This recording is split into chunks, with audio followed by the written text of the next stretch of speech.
जी। तो नेक्स्ट जो है हमने एग्जांपल 6.8 करनी है। इसको अपने ध्यान से देखना है, ये एक्सरसाइज के अंदर भी आपके क्वेश्चंस हैं, तो ये करने में आसानी होगी और ये आपको समझ आ जाए तो इसके जो है ना वो फ्री के नंबर हैं आपके, और ये बहुत ही आसान है इसको समझना। तो अब हमने क्या करना है, अब हमने निकालने हैं नंबर ऑफ मॉलिक्यूल्स। क्या निकालने हैं? Number of molecule in a given mole of a substance, यानी हमें मोल्स दिए होंगे और उन मोल्स को यूज करके हमने नंबर ऑफ मॉलिक्यूल्स निकालने हैं। तो पहला देख लेते हैं मीथेन।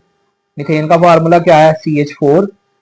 और ये क्या है? ये नेचुरल गैस में मौजूद होती है, कुदरती गैस जो हम घरों में यूज करते हैं खाना बनाने के लिए, उसके अंदर जो ज्यादातर तादाद होती है वो मीथेन गैस होती है। तो कहते हैं how many molecules are present in 0.5 moles of pure sample of methane. तो ये देखें ना, हमें जो है वो मीथेन के मोल्स दिए हुए हैं, ठीक है जी।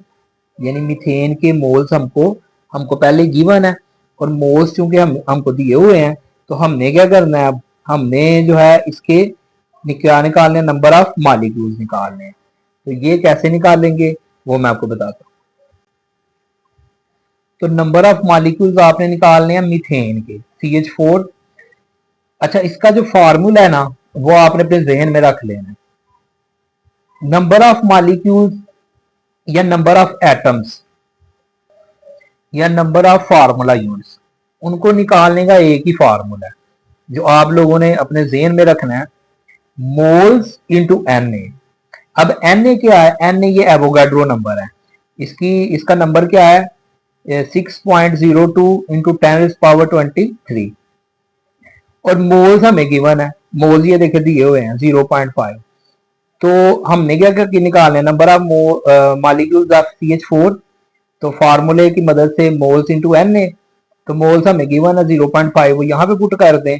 और Na क्या है? 6.02 10⁻23। आप ये जो 6.02 है उसके अंदर ये मल्टीप्लाई करें तो ये 3.011 आ जाएगा, ये 10⁻23 ऐसे का ऐसे ही आ जाएगा। तो ये आपने नंबर ऑफ मॉलिक्यूल्स निकालने हैं, बहुत ईजी है।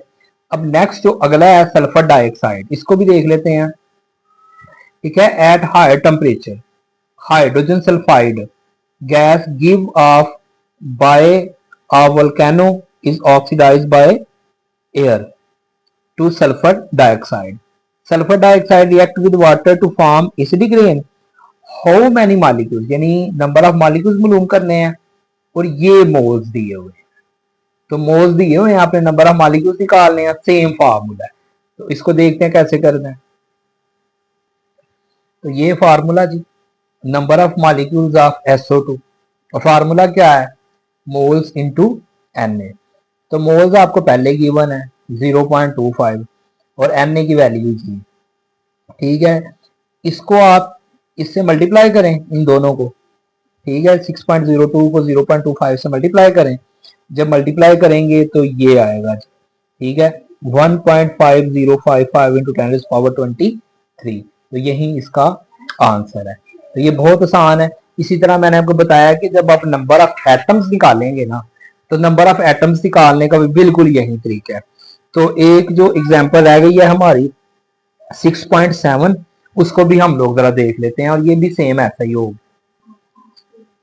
तो ये जो है एग्जांपल 6.7, इसकी जो जुज़ो 1 है, इसका पार्ट 1 है, वो देखते हैं। कहता है how many atoms are there in 1.25 moles of zinc. यानी हमने अब क्या निकालने हैं, नंबर ऑफ एटम्स निकालने हैं, और मोल्स हमें पहले ही गिवन है। तो नंबर ऑफ एटम्स किसके निकालने हैं? जिंक के। ये जिंक लिखा, ठीक है। तो ये किसके बराबर होगा? वही फार्मूला आपने यूज करना है जो आपको बताया हुआ है, मोल्स इंटू Na। तो मोल्स कितने हैं? मोल्स ये क्वेश्चन में गिवन है 1.05, ये यहाँ पे पुट किए। Na की वैल्यू कितनी है? 6.02 10⁻23। तो इन दोनों को आपस में मल्टीप्लाई करें और ये आपका आंसर आ जाएगा, और 10⁻23 साथ आ जाएगा। तो ये आपका आंसर है, ठीक है जी। उसी फार्मूले की मदद से नहायत ही आसान तरीके से हम लोगों ने इसको सॉल्व किया है।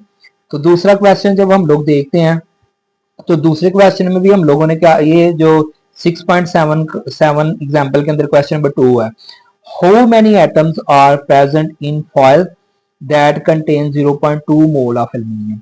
यानी एल्यूमिनियम के मोल्स दिए हुए हैं 0.2 मोल्स, ठीक है जी। तो हमने नंबर ऑफ एटम्स निकालने हैं, तो number of atoms of aluminium moles into Na, moles into Na, moles हमें गिवन है 0.2 है और Na की वैल्यू ये पुट की, इन दोनों को आपस में मल्टीप्लाई कर दिया और ये आपका आंसर है। ठीक है जी, 10⁻23 वैसे का वैसे ही आ जाएगा। तो नहायत ही आसान है, बहुत इजी है, इसको आप लोगों ने कर लेना। अच्छा, अभी 6.10 जो है एग्जाम्पल वो वाली करते हैं। तो इस एग्जाम्पल में वही हम फार्मूला यूज करेंगे, लेकिन ये थोड़ा सा ना इसको थोड़ा सा ये चेंज दी हुई है, फार्मूला इसमें वही यूज होना है। तो इसको आपने ध्यान से देख लेना, बहुत ही आसान है। कहता है calculate the number of moles that would contain 3.011 into 10⁻22 molecules of this compound, यानी नंबर ऑफ मॉलिक्यूल्स इसमें गिवन है और आपने कैलकुलेट क्या करने हैं, आपने मोल्स कैलकुलेट करने हैं। तो आप देख लें यहाँ पे नंबर ऑफ मॉलिक्यूल, अच्छा ये वाला है, ये जो है ना मॉलिक्यूल ये वाला। तो नंबर ऑफ मॉलिक्यूल CH2O, वही फार्मूला मोल्स इनटू Na। तो मैंने आपको बताया कि नंबर ऑफ मॉलिक्यूल्स उसमें उसने क्वेश्चन के अंदर दिए हुए हैं, ये नंबर ऑफ मॉलिक्यूल्स हैं, ये आपने इधर लगा दिए। ठीक है, आगे मोल्स आपने फाइंड आउट करने हैं इनटू Na, 6.02 10⁻23, ये Na की वैल्यू है यहाँ पे लिखनी। क्योंकि आपने मोल्स फाइंड आउट करने हैं, मोल्स इधर ही रहेंगे, ये इधर जो है मल्टीप्लाई हो रहा है, जरब हो रहा है इधर, और ये इसके नीचे आके इसके जब ये इस साइड को आएगा, इक्वेशन की साइड पे आएगा, मुसावात की साइड पे आएगा, तो इस साइड पे आके ये डिवाइड हो जाएगा। तो ये ऊपर क्या रह जाएगा 3.011 टू 10⁻22 और नीचे क्या आ जाएगा 6.02 इंटू 10⁻23। तो यहाँ पे इन दोनों को आप लोग डिवाइड करेंगे। ठीक है, 3.011 और ये 6.02, ये ऐसे का ऐसे आ जाएगा। और जब ये दोनों आपस में जो है वो कैंसिल होंगे तो ये 22 है, 22 के साथ ये 22 कैंसिल होगा और एक 10 जो है वो बाकी रिमेनिंग रह जाएगा। तो वो वाला 10 मैंने इधर लिख दिया। तो अब 10 को आप 6.02 से मल्टीप्लाई कर दें तो ये क्या आ गया 60.02, इन दोनों को डिवाइड करेंगे तो 0.05 मोल आ जाएंगे।